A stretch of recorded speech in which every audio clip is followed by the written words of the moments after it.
Magandang umaga po sa inyong lahat. Ito po si Dr. Jeff Ho. Itutuloy po natin yung ating pag-usapan tungkol sa mga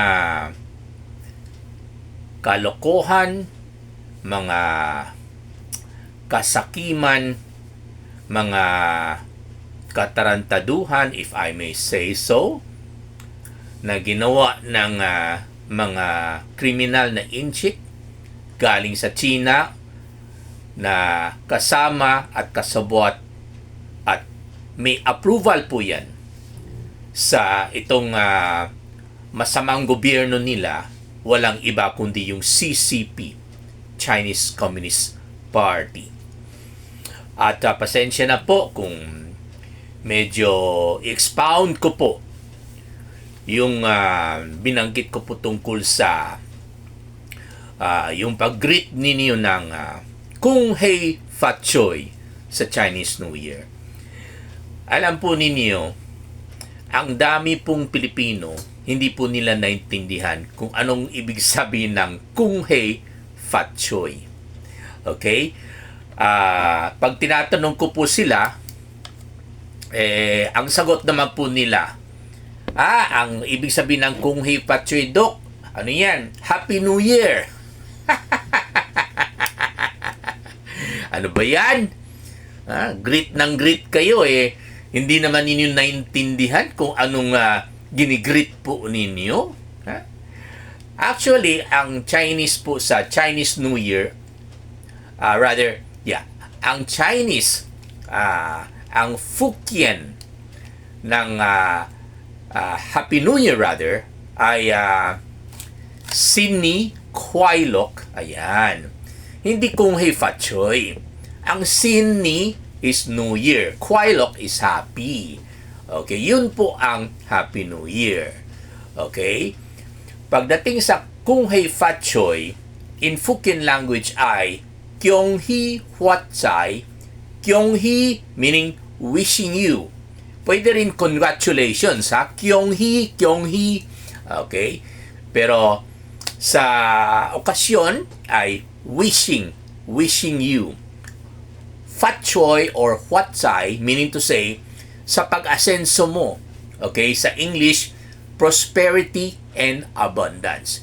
Syempre, pag sinabi natin abundance, meaning to say, syempre, sobra-sobrang ating kayamanan. Okay, meaning to say, umaasenso po tayo, yumayaman, no? Sa English, living in abundance. Ayan.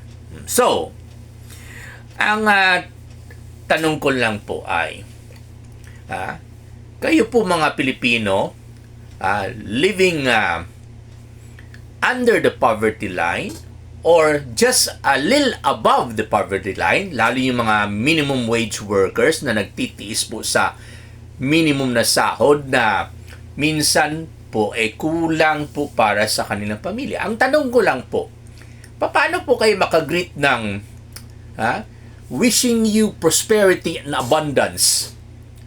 Na alam naman po ninyo na imposible po sa ating kalagayan ngayon.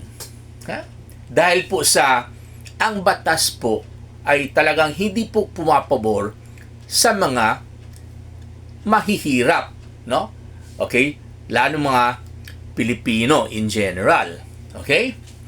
At saka isa pa, pag in relation to Chinese New Year, syempre ang sipin natin, teka, hindi naman New Year natin, January 1 man. Bakit mag-celebrate tayo? Mag-celebrate kayo kung may ginawang maganda itong mga criminal na inchik galing sa China o kaya itong mga Chinese Communist Party, may ginawa silang maganda para sa mga Pilipino upang meron tayong pag-asa na umahon ba or umasenso at magkakaroon tayo ng prosperity and abundance. Meron po ba?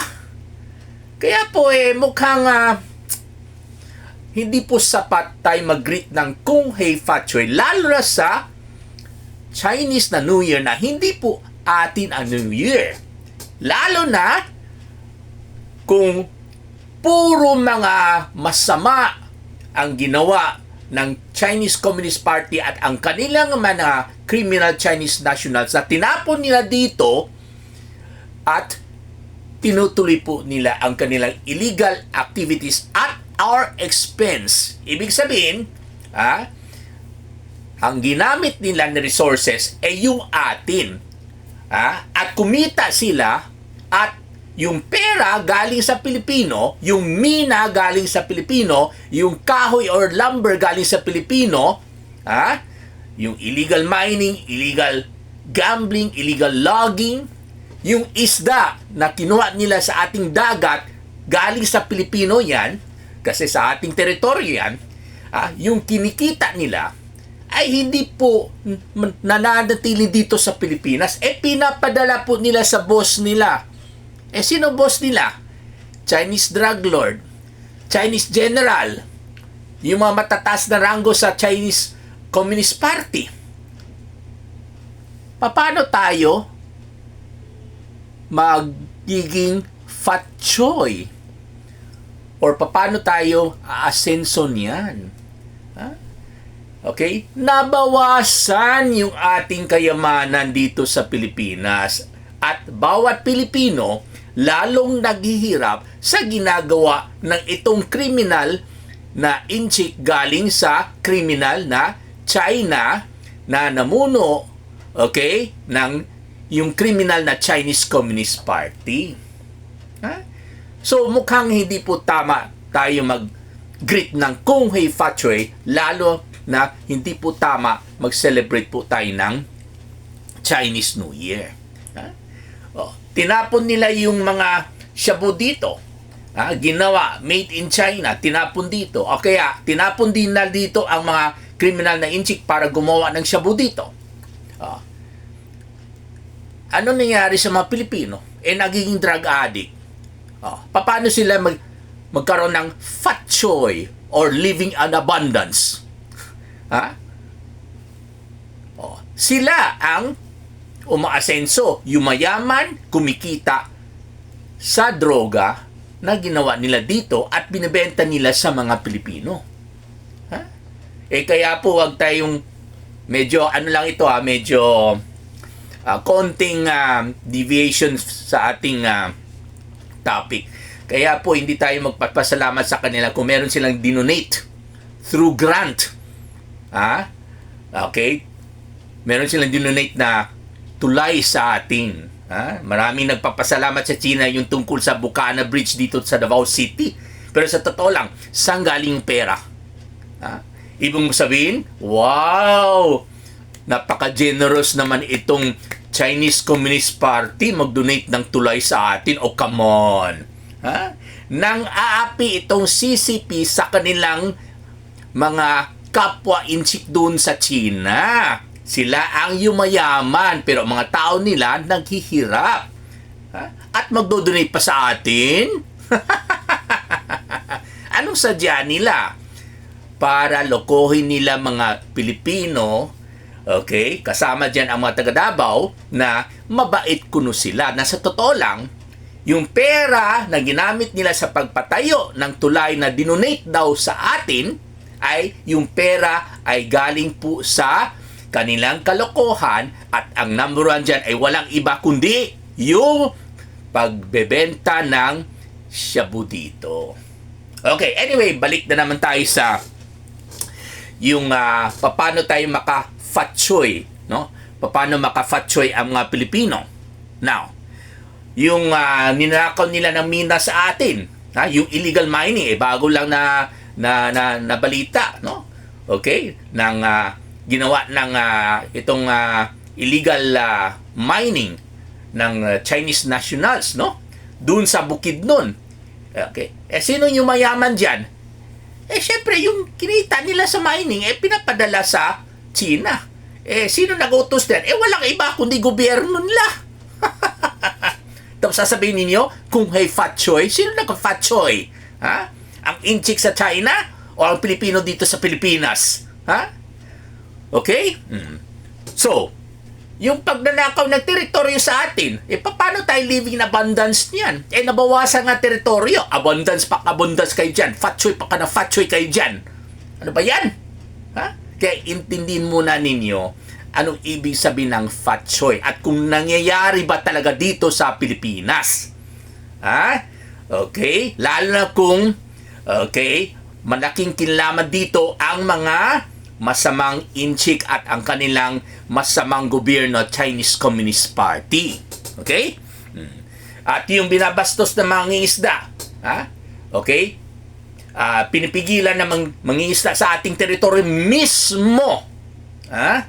Nag-iisip po ba kayo para sa mga mangisda natin na sila mismo ang nangingisda at nagpo-provide ng pagkain para sa atin? Nag-iisip po ba kayo? And nagpa-fatsoy pa itong mga isda natin? Paano maging fatsoy na hindi sila pinayagan ng mga isda sa ating teritoryo mismo? Hindi pinayagan ng mga masamang Chinese Coast Guard. O paano maging fatsoy itong mga fisherman aber? Okay? At yung mga isda natin, ninakaw ng mga inchik, at binenta sa atin. Okay? So, sino yung mayaman? Sino nagpa-fatsoy? Mga taga-China. Paano tayo maging fatsoy kung nabawasan po yung isda natin sa ating mismong dagat or teritoryo? Okay? Tapos, puro mga illegal na sex trafficking. Sex trafficking at saka illegal na gambling.